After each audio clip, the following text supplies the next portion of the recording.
జీవితంలో చాలా చిత్రమైన విషయం ఏమిటంటే మంచి వాళ్ళే ఎక్కువ కష్టాలు పడుతూ ఉంటారు. చిత్రమే కాదు, బాధాకరం ఇది. మంచి చెడ్డ ఆలోచించకుండా ఏది తోస్తే చేసేవాడు ఏమిటో సుఖపడుతూ ఉంటాడు. చిత్రంగా ఉంటుంది.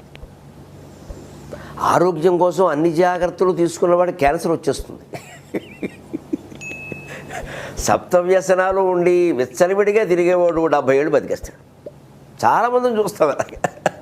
వీడు చచ్చిపోతూ ఉంటాడు. ప్రతిదానికి ఒక గ్లాసు నీళ్ళు ఎక్కువ తాగాలన్న బెంగ. పొద్దున్నది, మధ్యాహ్నం అది, ఉప్పొద్దు, కారం వద్దు అని 100 జాగ్రత్తలు తీసుకుంటాడు.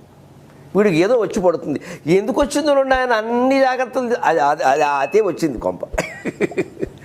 అసలు ముందు ఆరోగ్యం గురించి కాదు, దేని గురించి చేశానని జీవితంలో ఆరోగ్యం గురించో, అందం గురించో, ఐశ్వర్యం గురించో, ఉద్యోగం గురించో, వివాహ జీవితం గురించో, దేని గురించో మనం అతిగా జాగ్రత్త పడుతున్నాము అంటే అది పెద్ద వ్యాధి. దీన్ని అతి వ్యాధి అంటారు.